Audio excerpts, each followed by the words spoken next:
Voilà. Je pense, bon, on va attendre 1 minute que tout le monde arrive. Je ne sais pas si... J'ai vu que Madame Boisselot elle a mis sa photo. Voilà. Donc c'est quelque chose qui est possible effectivement sur les classes virtuelles. Donc ça peut être amusant pour vos élèves en particulier. Voilà, je sais que Monsieur Villemain est là, je l'ai vu aussi dans la liste des participants. Et je pense que on va commencer à 15h, pardon. Je vois qu'il y a encore des personnes qui se connectent et on va vérifier ça. Monsieur Villemain, vous pourrez enregistrer en laissant le chat, parce que c'est vrai que quand je relis, je vois les messages qui s'échangent. Merci beaucoup. Bon, donc je pense qu'on peut commencer. Donc, dernière réunion avant les vacances, mais pas la dernière réunion du confinement.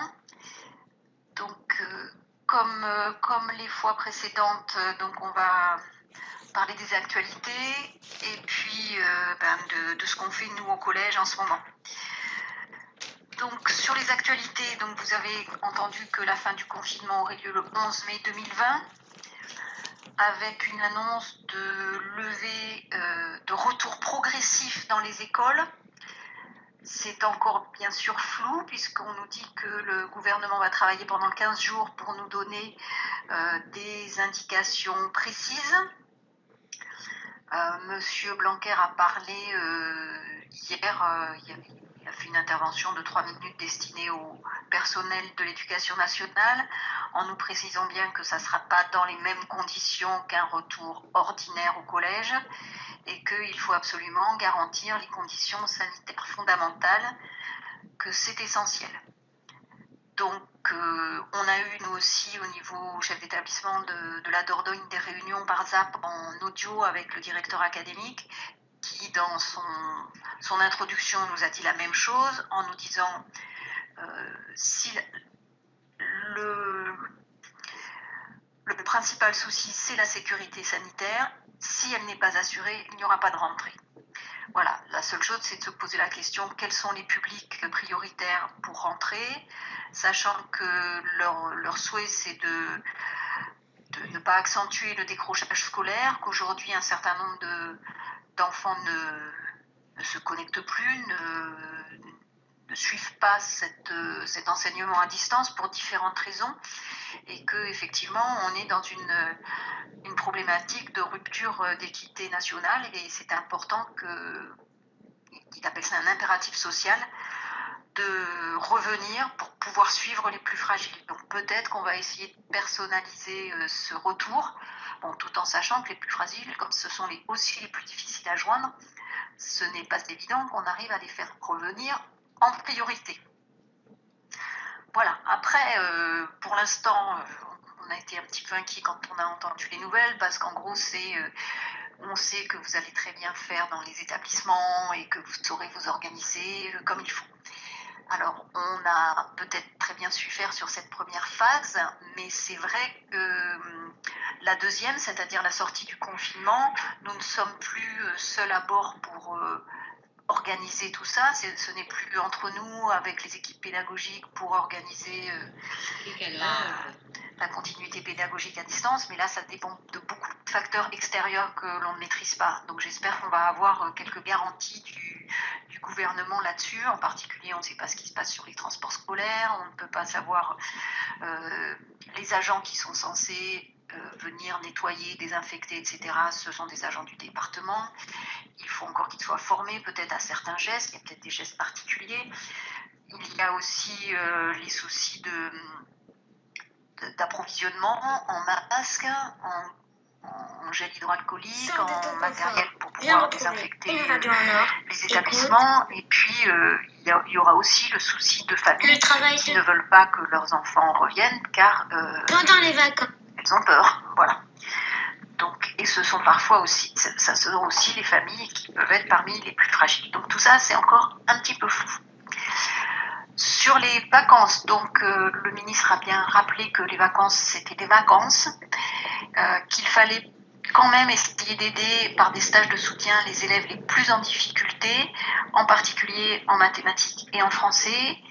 Et donc on vous dira comment, c'est Madame Loyato qui s'est chargée un petit peu de contacter les familles et d'organiser ça. Ça s'est calé un petit peu. L'organisation, elle vient de se caler, hein, c'était pas si évident parce qu'il fallait joindre un petit peu tout le monde. Et donc c'est prêt. Sur l'orientation, on a eu une circulaire de la Grande Académie, c'est-à-dire Académie de Bordeaux, Poitiers, Limoges, mais pas encore de circulaire détaillée sur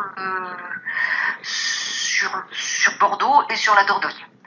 Donc on attend ça, visiblement on a eu un projet de circulaire qui était en cours de validation, donc j'espère que normalement ça devrait arriver pour la rentrée, et ça intègre bien sûr tout, y compris les orientations vers les prépas métiers.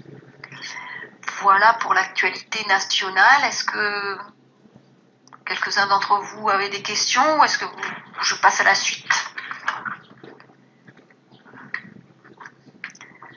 Je vois pas de main qui se lève. Donc je continue. Alors, on repart un petit peu le même plan que la dernière fois sur donc les connexions, les emplois du temps, on va parler surtout des vacances, transmission des documents, etc.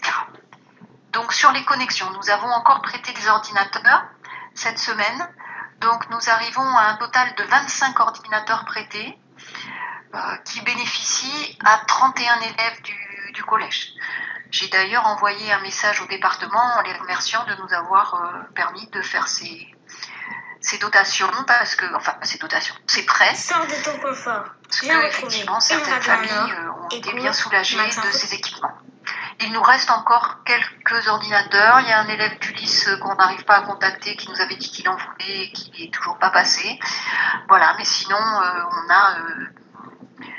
il nous reste encore quelques ordinateurs portables à prêter si vous avez des élèves dans des difficultés particulières. En particulier, nous avons prêté des ordinateurs portables à la famille Lombarognon, qui avait 3 élèves au collège. Et donc, ce qui fait que notre drive dans lequel on met les documents pour les élèves à qui on envoie le travail scolaire, c'est nettement allégé, puisque les 3 frères et sœurs étaient dans des classes différentes, et ça nous a permis d'alléger ce drive. Voilà, donc là je pense qu'on ne va pas pouvoir aller plus loin, hein, puisque les familles qui sont là, on sait très bien qu'elles n'ont pas de connexion internet, on en est sûr, et c'est pas une histoire ce n'est pas qu'une histoire de matériel, c'est aussi une histoire d'équipement réseau sur le secteur de leur domicile.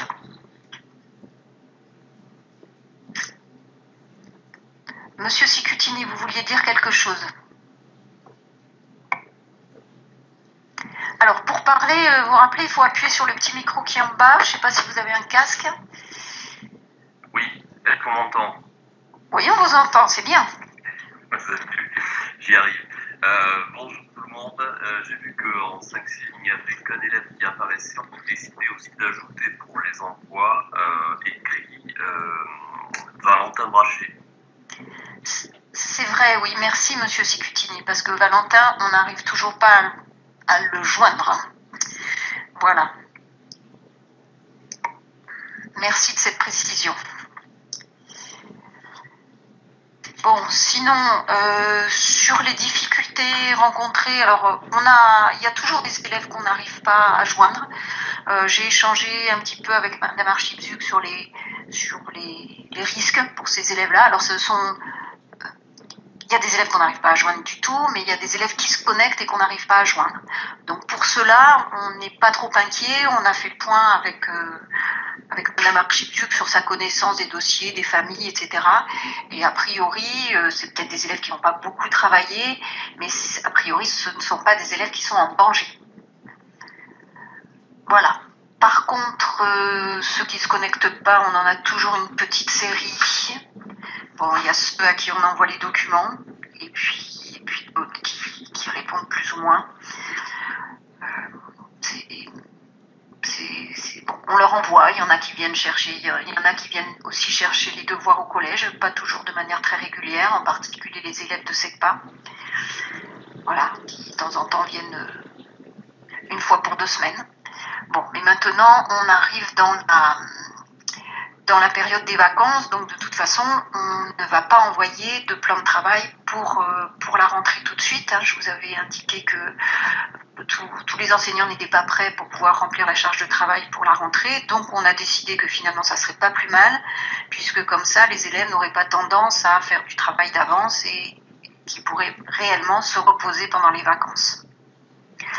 Parce que le retour des AED, de leurs appels auprès des familles, nous montre bien qu'il y a quand même pratiquement dans chaque classe 3 à 4 élèves qui commencent à en avoir assez, à perdre de la motivation, qui ont envie de revenir au collège, qui le disent, qui l'expriment. Et je pense que ces vacances vont faire du bien aussi sur le travail scolaire. On a quand même la surprise de voir certains élèves qui ne travaillaient pas beaucoup se mettre à travailler.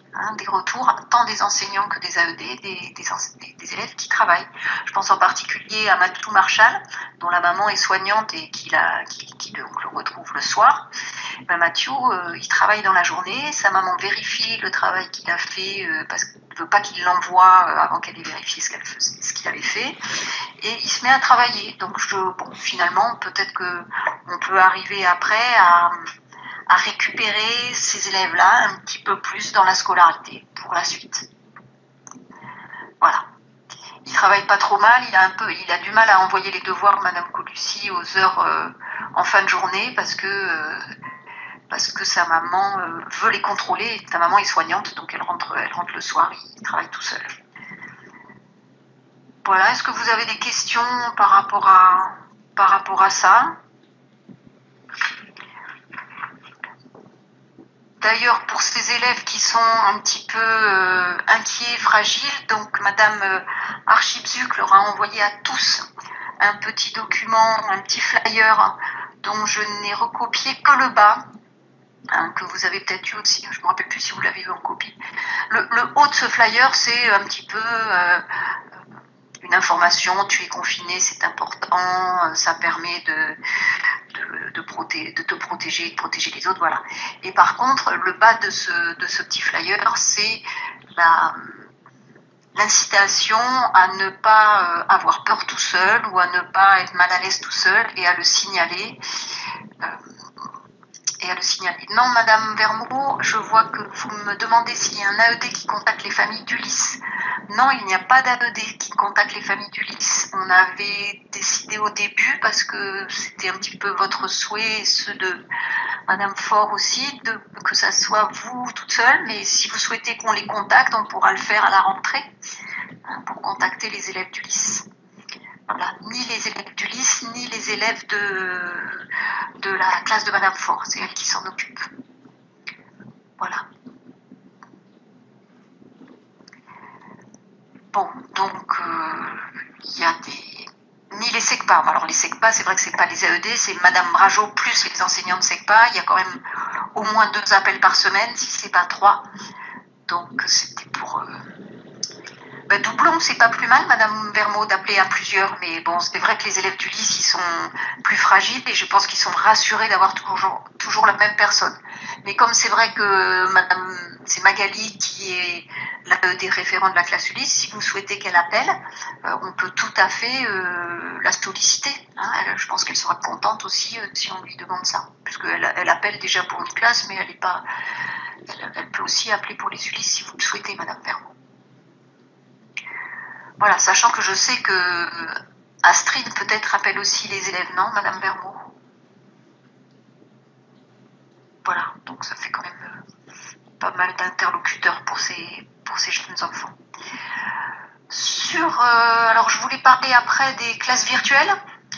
Alors les classes virtuelles, je vous avais parlé la semaine dernière du planning de réservation, mais je m'aperçois que je ne vous ai pas donné le petit tuto de Pronote qui expliquait comment on réserve les salles. Donc j'espère que vous avez réussi, pour ceux qui n'étaient pas dans le groupe des 10 qui avaient testé la première la première organisation, que vous avez réussi à réserver ces classes, je vais quand même mettre ce petit tuto avec... c'est un petit tuto de pronote, mais en fait les explications, il faut que je les adapte parce qu'on vous conseille de mettre votre nom, la classe, etc. Et c'est pas ce qu'il faut faire quand vous réservez des classes virtuelles sur la matinée. Voilà. Donc, je sais que Madame Faure s'est lancée dans une classe virtuelle tout à l'heure. Je sais qu'elle était un petit peu inquiète, mais elle était assez satisfaite. Je pense que... Je sais pas combien vous êtes exactement à utiliser des classes virtuelles. Je n'ai pas regardé non plus le planning. Voilà. 5/6e. Ou 5 sur 6 pour... 5 sur 6 pour Madame Faure. Voilà. 5 ou 6 au total? Oh, je pense que vous êtes un petit peu plus peut-être. Hein. Peut-être pas. Par contre, peut-être que tout le monde n'a pas réservé sur le planning, donc je vais vous envoyer ce petit tuto pour que vous le fassiez. Ça serait pas mal. Ça nous permettrait d'avoir aussi une vision et puis de pouvoir répondre aux familles si elles nous le demandent. Bon. Partie suivante. Alors la partie suivante, je ne sais pas si Madame Louillato peut parler, mais la partie suivante, la page suivante, c'est effectivement sur cette organisation pendant les vacances des stages de soutien. On a une quinzaine d'élèves en mathématiques et 17 en français, je crois. Alors, on ne t'entend pas très fort. Est-ce que tu peux alors soit rapprocher le micro? Bon, alors. Oui, moi je t'entends aussi parce que tu es dans la pièce à côté, donc si vous n'entendez pas, je vais répéter. Bon. À ce jour, on a finalement listé 10 élèves inscrits en français et 16 en mathématiques, mais ça risque encore d'évoluer à 1 ou 2 élèves près. Nous avons étudié, parce que c'était un dispositif réservé aux élèves qui étaient vraiment en grande difficulté d'apprentissage. Et c'est vrai que même si on l'avait mentionné dans les courriers que nous avons adressés aux familles et aux élèves, il y avait encore des parents qui inscrivaient leurs enfants à 15 ou 18 de moyenne. Donc j'ai validé avec les professeurs chargés de l'accompagnement du soutien, donc les élèves qui étaient effectivement prioritaires. Donc je sais que parmi vous, certains professeurs principaux, malgré les relances qu'ils ont faites au niveau des familles, regrettent encore que certains élèves ne soient pas inscrits à ce dispositif. Et là, je crois que je vais essayer de mon côté de relancer encore à nouveau cet après-midi. Mais bon, après, là, je crois qu'on a tous fait le maximum à ce niveau-là. Alors, comment ça va se passer concrètement? Donc, on a les élèves pourront visualiser en fait sur leur emploi du temps les plages horaires qui sont consacrées au soutien en mathématiques et en français. Je vais contacter donc soit par mail, soit par téléphone les familles pour les informer de l'organisation. Et les professeurs chargés de l'accompagnement devront également de leur côté gérer le premier contact avec les élèves pour en tout cas diffuser le lien. Voilà. Donc ça c'est ce que j'indiquerai aux familles. Voilà. Je peux dire, je ne sais pas si vous avez des questions.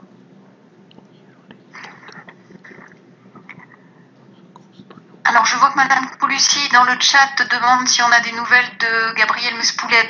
De Gabriel Mespoulet, je n'en ai pas, mais de Yanis Ferry, oui, puisqu'il est venu, la famille est venue récupérer un ordinateur. Voilà, c'était cette semaine, Monsieur Sicutini, je crois. Voilà, alors il manque les 6e sur le tableau. Pardon, je vais passer la 2e page. Voilà, pardon pour les 6e.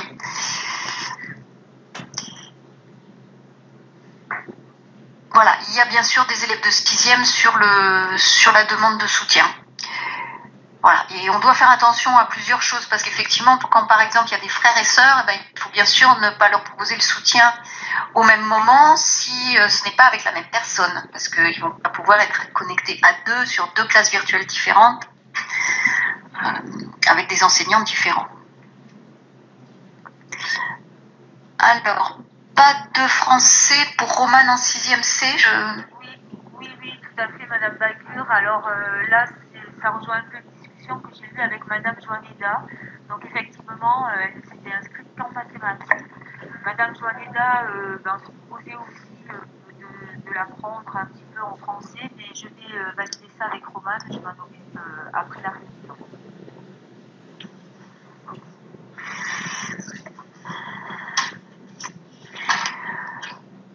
Voilà. Est-ce que vous avez d'autres questions? Alors, Soufiane Marzouki, est-ce qu'il se connecte? Monsieur Lavaux pose la question parce que visiblement il doit y avoir des problèmes avec Mohamed Marzouki. Donc,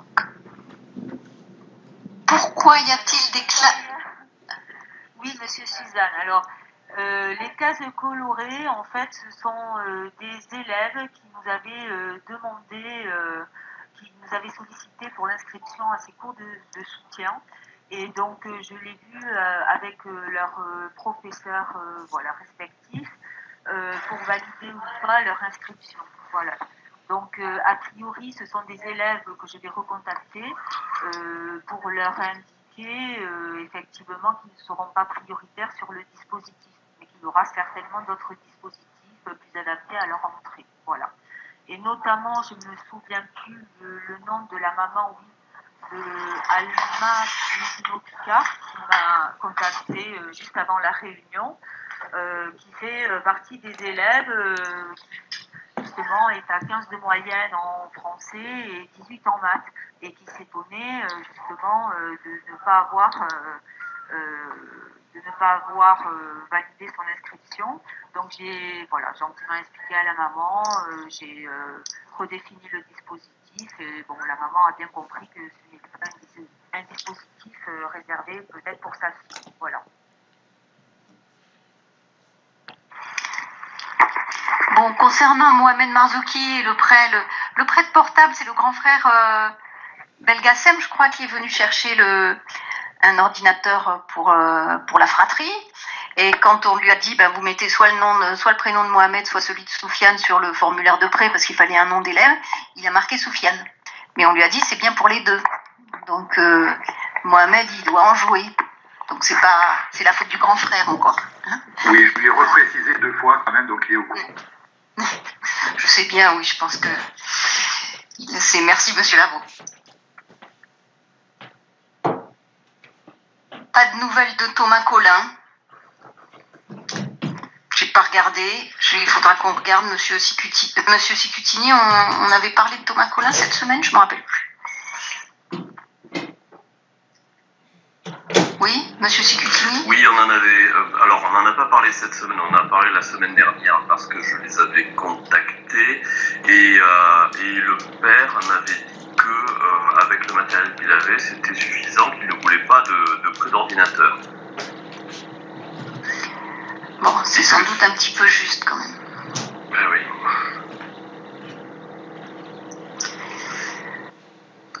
Bon.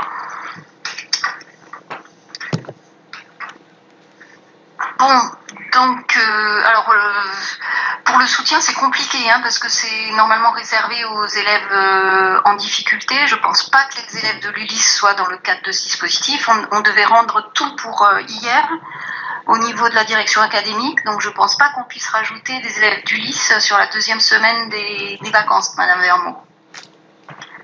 Bon, je pense que c'est important aussi que ces élèves se reposent, même si l'utilisation de l'informatique, les cours en classe virtuelle, tout ça, c'est nouveau pour eux. Je pense que c'est aussi fatigant. Et je pense que si nous, on dit qu'on veut organiser des cours de soutien pour les élèves d'ULIS, je ne suis pas sûre du tout qu'on soit soutenu par la direction académique. Voilà.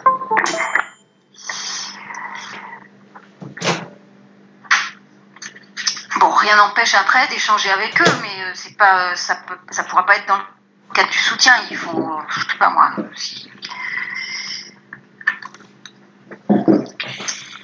Voilà. Vacances en SECPA et vacances ailleurs aussi, c'est vraiment ce qu'on nous conseille et ce qu'on nous demande de faire.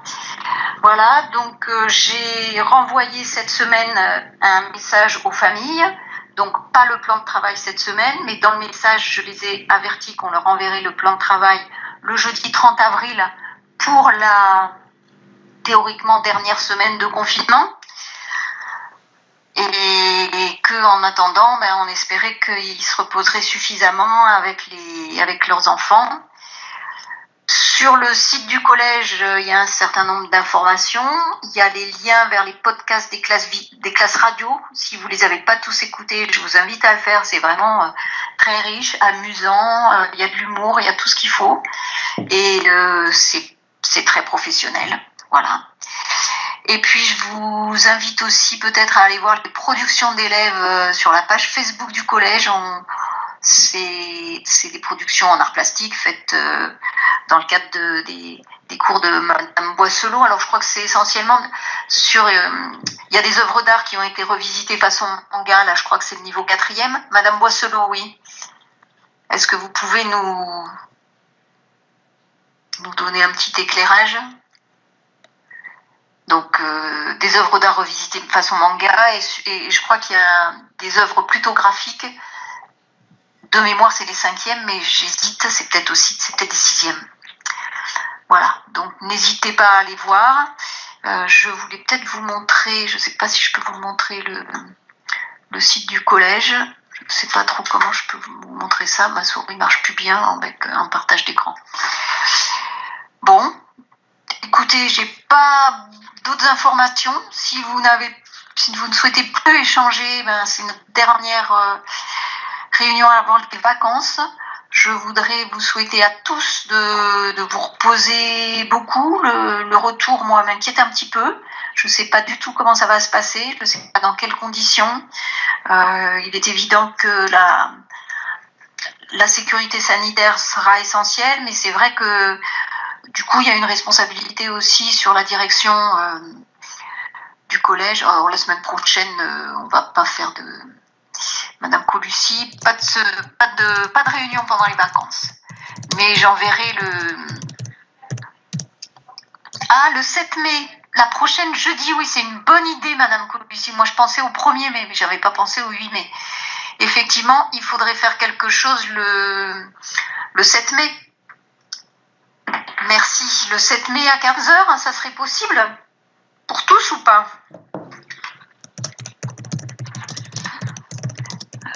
Donc, essayez de ne pas programmer de classe virtuelle à 15h le jeudi 7 mai.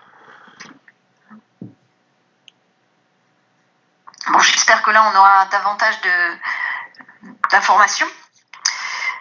Donc, classe virtuelle le 7 mai à 15h. Madame Germicas ? Oui, monsieur Villemain. C'est possible de mettre 15h30, s'il vous plaît ? 15h30, oui. Je pense que... Parce qu'on a l'émission de radio à 14h et... Tout à fait, ouais. tout à fait. Excusez-moi, j'avais aussi oublié ça. 15h30 ou même 16h si vous préférez. 15h30, c'est bien. 15h30, c'est bien, oui. D'accord. Bon. Écoutez, pas de prise de parole. Je vous souhaite donc de très très bonnes vacances à tous. Profitez, il va peut-être faire beau si vous avez un petit jardin. Ceux qui n'ont pas de jardin, c'est plus compliqué. Mais bon, nous sommes a priori dans une région où c'est un petit peu plus facile pour tout le monde. Voilà. Reposez-vous et à bientôt.